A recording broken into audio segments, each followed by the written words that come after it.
Hello, আসসালামু আলাইকুম। সবাই কেমন আছেন? আশা করি ভালো আছেন। আলহামদুলিল্লাহ, আমিও আপনাদের দয়ায় ভালো আছি। তো আজকে আমি যে বিষয়টা নিয়ে কথা বলবো সেটা হচ্ছে শহীদ ওসমান হাদিকে নিয়ে কথা বলবো। কিছু কথা আছে যেগুলো আমি আপনাদের সাথে শেয়ার করব এবং আপনাদের মতামত জানার চেষ্টা করব।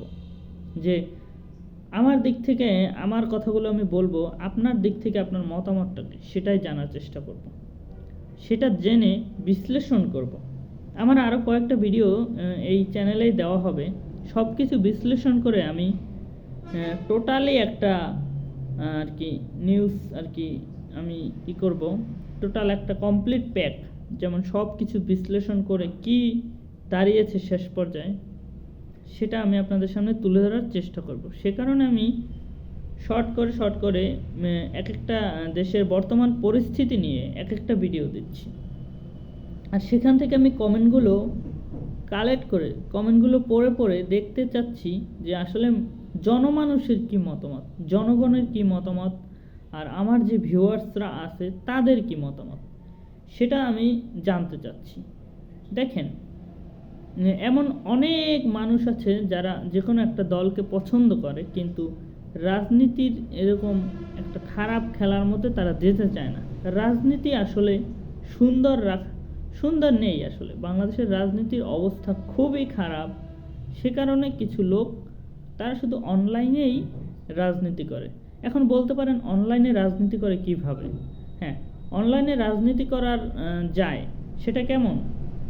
যেমন আমি দেশের সমস্ত খবর যেহেতু অনলাইনে পাওয়া যায়, নিউজের মাধ্যমে এবং বিভিন্ন মানুষের মাধ্যমে, বিভিন্ন নেতাদের মাধ্যমে, বিভিন্ন টক শো দেখে অনেক খবর পাওয়া যায় দেশে কি ঘটতেছে, আইনশৃঙ্খলা বাহিনী কি করতেছে, সেটা যেহেতু মোবাইলের মাধ্যমে পাওয়া যায়, নিউজের মাধ্যমে পাওয়া যায়। সে কারণে আমি বললাম যে মানুষ কিভাবে আর কি, দেশের মানুষ কিভাবে মোবাইলে রাজনীতি করে। হ্যাঁ, আমি এখন যে ভিডিওটা আমি আপলোড করব সেটা আপনারা দেখবেন, দেখে আপনারা আপনাদের মতামত অবশ্যই জানাবেন। জানালে সেখান থেকে আমি বুঝতে পারবো যে দেশের মানুষ বর্তমানে এখন কি পরিস্থিতিতে আছে এবং কি চাচ্ছে তারা। দেশ কি পরিস্থিতিতে আছে সেটা তো দেখতেই পাচ্ছেন, আর কি চাচ্ছেন আপনারা সেটাও দেখতেছে। তো মূল বিষয়টা হচ্ছে হাদি হত্যা।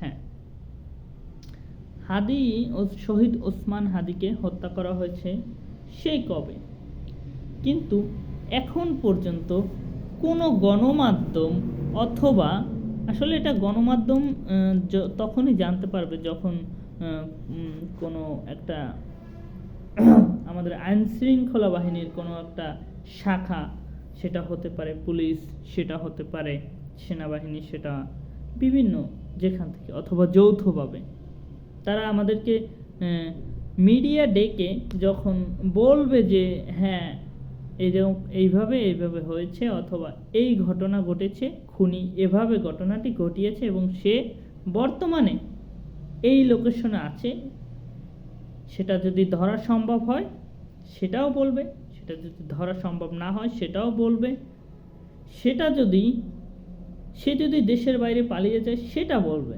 অথবা দেশে থাকলে তারা ধরে আমাদের সামনে দেখাবে যে না, আমরা খুনিকে ধরতে পেরেছি এবং বিচার করতে হবে। এখন এখানে আরেকটি কথা আছে যে বিচার যে করবে ওনারা তো সুষ্ঠু বিচার করবে না। আর একটা খুনি কিভাবে রাজধানী থেকে খুন করে বর্ডার ক্রস করে দেশের বাইরে চলে যায়, আমি আসলে আমার বোধগম্যে এটা কুলায় না। বর্ডারে যেতে হলেও অনেকটা টাফ বিষয়, একটা নির্জন বর্ডার থেকেই তো পালাতে হয়েছে তাকে। তো সেখানে যেতে হলে ততক্ষণে দেশের মধ্যে এই নিউজ ছড়িয়ে গেছে। তাদের দরকার ছিল বাংলাদেশ বর্ডার গার্ডকে তারা অ্যালার্ট করে দেবে এবং জানাবে যে এটা যেন খুনি কোথাও পালাতে না পারে। তো সেই সারমর্মে আমি বলতে চাচ্ছি যে এটা একটা পরিকল্পিত, ঠিক আছে, কিন্তু দেশের আইন শৃঙ্খলা বাহিনীর সাথে সংযুক্ত আছে, এটা আমার ধারণা। এখন আপনাদের কার কি ধারণা সেটা অবশ্যই কমেন্ট বক্সে জানাবেন। এবং ভিডিওটি অনেক লম্বা হয়ে গেছে, সে কারণে আমি বেশি আর কথা বলবো না এই ভিডিওতে।